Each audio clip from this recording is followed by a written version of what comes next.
नमस्कार दोस्तों, मैं गणेश मेहता। स्वागत है आपका मेरे एक नई वीडियो में। आज मैं आपको कुछ महत्वपूर्ण बातें शेयर करूंगा। आप ध्यान से देखें और सुनें। आज के समय में कोई भी आदमी बीमार नहीं होना चाहता है, गरीब नहीं होना चाहता है। सबको अच्छा रहन सहन, खान पान, अच्छा स्वास्थ्य, सभी आदमी की यही हार्दिक इच्छा होती है कि मैं स्वस्थ रहूं और मेरा जो आर्थिक स्थिति है वो जो है कमज़ोर न हो।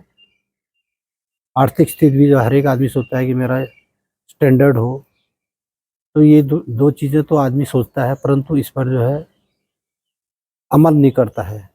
खासकर स्वास्थ्य के बारे में, कमाने के लिए तो आदमी एक से एक नौकरियां करता है, बिजनेस करता है, कई तरीक़ों से आदमी पैसा कमाता है और अपने स्वास्थ्य के बारे में आदमी नहीं सोचता है। जब तक वो बीमार नहीं होता है तब तक उसको उसकी आंखें नहीं खुलती हैं। तो आपको अगर जीवन में बीमारियों से दूर रहना है और बीमारियों को अपने पास नहीं आने देना है, तो कुछ एक बातें मैं आपको बताऊंगा। आपको सुबह सवेरे 5 प्राणायाम करना ज़रूरी है। जैसे हम खाना खाते हैं, कपड़े पहनते हैं, नौकरी चाकरी करते हैं, अन्य काम करते हैं, जो भी हमारा रोज़मर्रा का काम है हम उसको सुचारू रूप से करते हैं, वैसे ही हमारे लिए अब 5 प्राणायाम करने भी बहुत ज़रूरी है। पाँचों प्राणायाम से हमारे बॉडी चार्ज होती है। जैसे हमारे मोबाइल में एक बैटरी होती है, हम उसको चार्ज करते हैं रोज़ाना, तभी वो हमारा मोबाइल काम करता है। अब जो हमारी भागदौड़ भरी ज़िंदगी है, लाइफस्टाइल है, पहले की तरह हमारे शरीर में इतनी एनर्जी नहीं है, जो कि रोग प्रतिरोधक क्षमता। अब जो है, जो हमारा खान-पान है, काफ़ी जो है केमिकल खाना है। तो इससे बचने के लिए आपको रोज़ाना 5 प्राणायाम करना ज़रूरी है। पाँचों प्राणायामों को मैं आपको अभी नमूना दूँगा, आप ध्यान से देखें और आप अपने जीवन में इसको फॉलो भी करें। गाँठ बाँध के सुन लो आप कि 5 प्राणायाम करना है तो करना है हमें रोज़ाना। बिना प्राणायाम के हमें अपनी दिनचर्या प्राणायाम से ही शुरू करनी है। सबसे पहले तो आप सुबह सवेरे टाइम से उठ जाएँ आप, लगभग 5 बजे तक। उसके बाद आप थोड़ी देर टहलकदमी करें। हो सके तो आप आधा घंटा तक मॉर्निंग वॉक करें। नित्य कर्म करने के बाद में आप एक खुली जगह पर, जहाँ पर हवादार जगह है, साफ़ सुथरी जगह है, ऐसी जगह पर आप एक मैट बिछा करके एकांत में आप 5 प्राणायामों को कम से कम आधा घंटा ज़रूर करना है। उनका मैं आपको नमूना दूंगा। सबसे पहले तो आप सुखासन में बैठ जाएं। पांचों प्राणायामों को मैं बारी-बार बताऊंगा, आप ध्यान से देखें। सबसे पहला प्राणायाम है आपका भस्त्रिका प्राणायाम। ये सुखासन में बैठ जाएं, पलाथी मार करके ध्यान मुद्रा लगा कर। मुद्रा का मतलब होता है हाथों को सीधा करना है ऐसे, ये घुटने के ऊपर रखना है, कमर सीधी, गर्दन सीधी। हर एक प्राणायाम में जो है कमर को सीधा रखना है, टेढ़ा मेढ़ा नहीं बैठना है। सबसे पहले अपना आसन ठीक करना है। आइए, पहला प्राणायाम शुरू। नाक से जो है सांस को लेना है और छोड़ना है, मुंह को बंद रखना है। ये नाक से सांस को लेना है और छोड़ना है।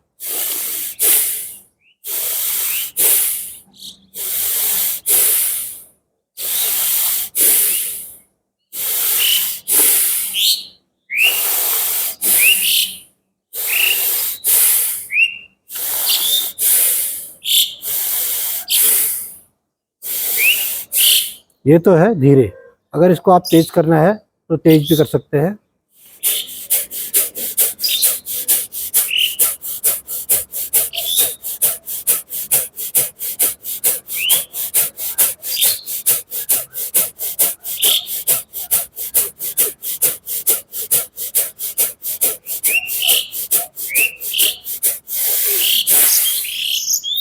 ये हो गया भस्त्रिका प्राणायाम। इसको आप कम से कम 5 मिनट करें। अगर ज़्यादा कर सकते हैं, आपके पास टाइम है तो ज़्यादा भी कर सकते हैं। इससे हमारी पूरी बॉडी जो होती है, बॉडी में जो होता है ऑक्सीजन का स्तर बढ़ जाता है, फेफड़े हमारे मजबूत होते हैं, ब्लड का संचार पूरे हमारे नस नाड़ियों में पहुंचता है, ब्रेन को भी ऑक्सीजन मिलती है। बहुत ही अच्छा प्राणायाम है और ब्लड हमारा शुद्ध होता है इससे। कई बार क्या होता है हमारे शरीर में फोड़े फुंसी तमाम प्रकार के चर्म रोग हो जाते हैं, उनके लिए भी ये प्राणायाम बहुत ही रामबाण है। नंबर 2 प्राणायाम है कपाल भाती। कपाल भाती मुंह को बंद करें, नाक से सांस को बाहर को झटके से लेना है, यानी कि नाभि से ऊपर को पेट को ऐसे उठाना है, यानी कि झटके से बाहर को सांस को छोड़ना है, लेना नहीं है, छोड़ते रहना है। आइए।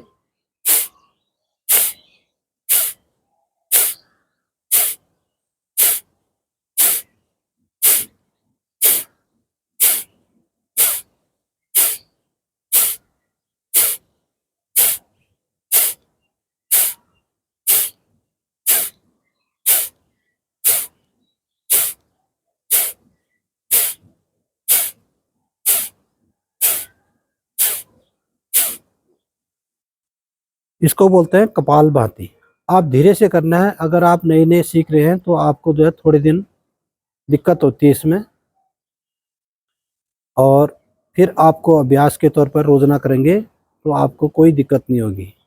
पहले क्या होता है दिक्कत, बार बार मुंह खुल जाता है इसमें, और ये पसलियों के नीचे जो पेट के दाएं बाएं के भाग है हमारे, इनमें हल्का सा दर्द होता है, क्योंकि हमें झटके से बाहर निकाल रहे हम सांस को, पेट में जो होता है मूवमेंट होता है इससे। अब इस प्राणायाम के फायदे बताता हूँ आपको। हमारे शरीर के अंदर जो ऑर्गन हैं, जो हमारे महत्वपूर्ण अंग हैं, उनकी मसाज होती है और वो अंग हमारे हेल्दी रहते हैं। जैसे हमारी किडनी है, किडनी अगर आपकी सही रहेगी तो आपकी किडनी में स्टोन नहीं होगा, आपको जो है यूरिक एसिड की समस्या नहीं होगी, प्रोस्टेट की समस्या नहीं होगी, और आपका जो है शरीर में जो है सही ढंग से जो है, जो हम पानी पीते हैं और जो हम खाना पीना खाते हैं, जो हमारे शरीर में केमिकल खाने में चला जाता है, इस केमिकल को भी बाहर निकालता है। किडनी अगर आपके सही काम कर रहे हैं तो आपका पूरा शरीर का सिस्टम सही है। उसके बाद डायफ्राम है, पेंक्रियाज बोलते हैं जिसको। डायफ्राम जो खासकर शुगर के रोगियों, डायफ्राम की वजह से ही जो है शुगर होता है हमें। अगर आप डेली प्राणायाम करेंगे कपालभाति को तो आपका डायफ्राम सही रहेगा और आपको जो है शुगर डायबिटीज से आपको दूर रखेगा। Number 3 liver. लीवर हमारे शरीर का महत्वपूर्ण अंग है। ये भी जो भी हम खाना पीना खाते हैं, जो भी हमारे शरीर में रस बनता है, सब इसी से होता है, लीवर से ही। लीवर में अगर कोई कमी आ जाती है तो हमारे को जैसे पीलिया हो जाता है, अपच हो जाती है, खाना जो हम खाते हैं वो पचता नहीं हमारा, पेट में जो है एसिड बनती है, तेजाब बनता है, गैस बनती है, आंतें हमारी जो है सुचारू रूप से काम नहीं करती हैं, जो हमारा आमाशय होता है इसमें जो है सही ढंग से ये भी काम नहीं करता है, तो हमारे को जो है हमारा खाने पीने का जो ढंग है वो सही ढंग से अपच हो जाता है। उसके बाद जो हमारा हार्ट है, हार्ट में जो है इससे ब्लॉकेज खुलते हैं, हार्ट हमेशा हेल्दी रहता है, हार्ट में कोई भी दिक्कत नहीं आती है, हार्ट अपना काम सुचारू रूप से करता है। उसके बाद जो हम आजकल की जो लाइफस्टाइल में खाना पीना खाते हैं, जो हमारे पेट में जो है पेट मोटा हो जाता है, चर्बी जम जाती है इसमें, कोलेस्ट्रॉल जिसको बोलते हैं, बैड कोलेस्ट्रॉल को जो है धीरे धीरे ये उसको भी कम करता है। आप रोज़ाना करें, आपका पेट सही रहेगा, मोटापा भी आपको जो है नहीं होने देगा। अगर आप मोटे हैं तो आपको जो है ये फिट रखेगा, अगर आप दुबले पतले हैं तो आपके शरीर को ये और भी अच्छे ढंग से मतलब मेंटेन करेगा, यानी आप मोटे हो जाओगे, दुबला आदमी। और जो हमारा हीमोग्लोबिन होता है, हीमोग्लोबिन को भी जो है ये, हीमोग्लोबिन हमारा बढ़ता है, घटता नहीं है। अगर शरीर में खून है तो सब कुछ है, फिर महत्वपूर्ण चीज़ है ब्लड हमारा। अगर ब्लड की कमी हो जाती है तो हमें कमजोरी हो जाती है, अन्य रोगों से भी हम लोग घिर जाते हैं। ये था कपालभाति। इस प्राणायाम को जो है, अगर आपका बीपी हाई है या आपकी कोई सीजर ऑपरेशन हुआ है पेट संबंधी, तो उन लोगों को नहीं करना चाहिए। जिसके कई कमर में दर्द है या ब्लड प्रेशर की ज़्यादा समस्या है, हाई ब्लड प्रेशर हो रहा है, तो उस टाइम पर ना करें इसको। प्रेग्नेंट महिलाएं भी ना करें, ये थी मोटी मोटी बातें। नंबर 3 प्राणायाम है हमारा अनुलोम विलोम। ये 2 प्राणायाम क्या थे, हमारे गर्म तासीर के प्राणायाम थे। दोनों में जो होता है हमारा बॉडी गर्म हो जाती है। अब इसको बैलेंस करने के लिए हमें तीसरा प्राणायाम जो है अनुलोम विलोम करना है। अनुलोम विलोम में भी जो है पहले आपको ये वायु मुद्रा बनाएं, बाएं नाक से लेना है, पहले दाहिने से छोड़ना है, फिर दाहिने से लेना है, फिर बाएं से छोड़ना है। ये क्रिया चलती रहेगी। एक छिद्रा को बंद करना है। ये देखिए,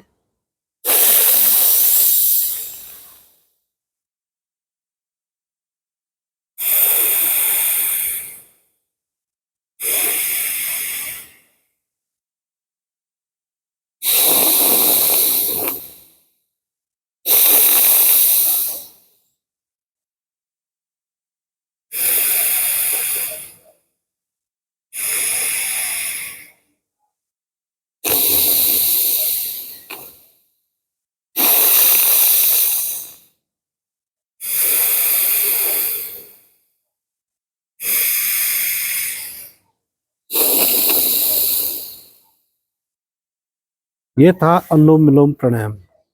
इस प्राणायाम को आप 5 मिनट 10 मिनट तक आराम से कर सकते हैं। एक बार में एक राउंड जो है कम से कम 3 मिनट 2 मिनट का करें। अगर आपका हाथ थक जाता है तो आप कोहनी के नीचे ऐसे सपोर्ट भी लगा सकते हैं और कमर सीधी रखनी है। इस प्राणायाम से जो होता है हमारे बॉडी में जो होते हैं 72,000 नस नाड़ियाँ होती हैं, पूरे जागृत हो जाते हैं, इससे चार्ज हो जाती हैं। ब्लड का संचार जाता है ब्रेन तक। ब्रेन की जो सेल होते हैं, ब्रेन को ऑक्सीजन मिलती है और हमारा दिमाग जो है ठंडा रहता है और सही ढंग से काम करता है।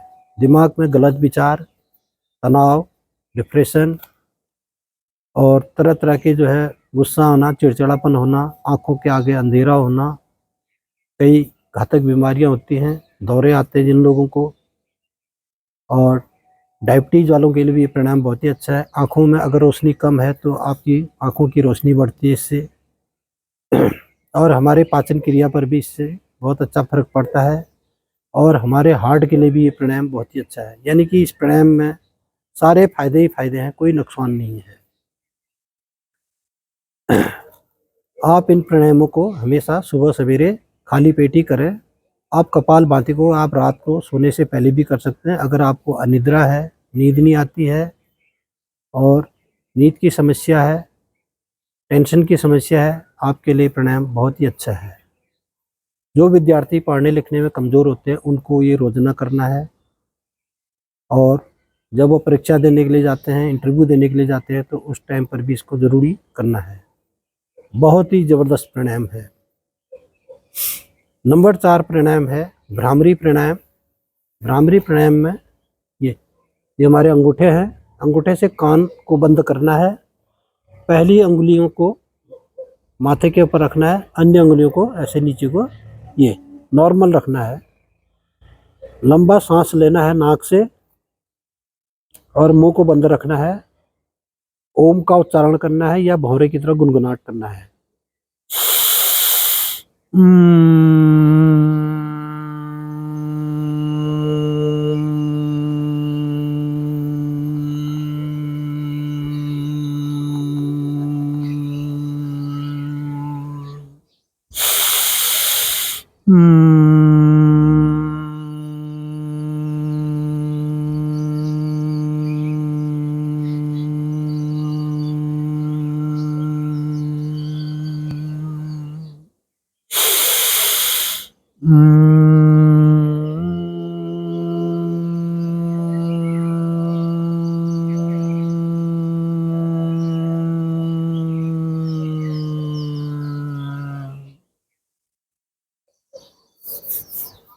धीरे से आंखों को खोलें। आप इस प्राणायाम के करने के बाद में आप मुंह पर भी जो है आपको ये हाथों की गर्माहट को भी आप आंखों पर और चेहरे पर लगा सकते हैं। चेहरे में भी इससे ताजगी तरंग आती है। इस प्राणायाम का बहुत ही अच्छा फायदा है। जैसे हमने कपालभाति में बताया था हमारे पेट के ऑर्गन की मसाज होती है, तो वैसे ही भस्त्रिका प्राणायाम में जो है भ्रामरी प्राणायाम में जो होता है ये हमारा पूरे ब्रेन की मसाज होती है। ब्रेन के जो सेल होते हैं वो एक्टिव हो जाते हैं, चार्ज हो जाते हैं। आप इस प्राणायाम को 3 बार, 7 बार, 21 बार जितना कर सकते हैं आप, जितना टाइम है आपको आराम से कर सकते हैं। इस प्राणायाम के भी अच्छे फायदे हैं। इस प्राणायाम को अगर आपके कानों में कोई प्रॉब्लम है तो उस समय ना करें, थोड़ी दिन रुक जाएं। जो विद्यार्थी पढ़ने में कमज़ोर होते हैं, जिनकी याददाश्त कमज़ोर होती है, जो लोग मानसिक विकार होते हैं, बात बात पर झगड़ा करते हैं, और जिनको जो है किसी की बात जो है अच्छी नहीं लगती है, उन लोगों को ये प्राणायाम बहुत ही ज़रूरी है उनके लिए। जो लोग तनाव में होते हैं, डिप्रेशन में होते हैं, उनको ज़रूर करना है इस प्राणायाम को, और बहुत ही अच्छे फायदे मिलेंगे। इस प्राणायाम से जो होता है हमारा दिमाग एक्टिव रहता है, और दिमाग के लिए जो है ये प्राणायाम बहुत ही ज़बरदस्त है। अब अगला प्राणायाम बताता हूँ मैं आपको, उद्गीत या ओंकार का प्राणायाम। सुखासन में बैठ जाएं, ध्यान मुद्रा ज्ञान मुद्रा में बैठ जाएं, और आपको लंबा सांस लेना है नाक से, और मुंह से जो है ओम की ध्वनि निकालनी है। ओ, आइए। ओ,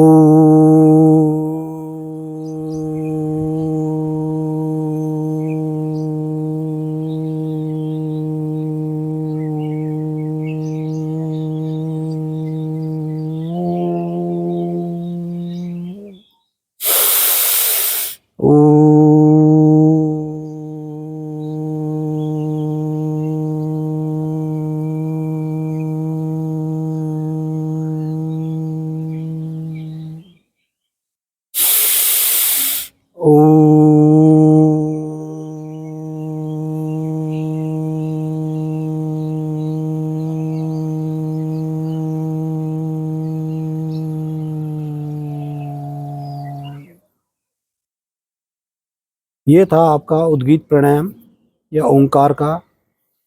इस प्राणायाम के भी बहुत ही अच्छे फायदे हैं। इस प्राणायाम से आपको जो है शांति मिलेगी, आपका मस्तिष्क दिमाग शांत रहेगा, आपके अंदर जो है नेगेटिव विचार जो है आपके दूर रहेंगे।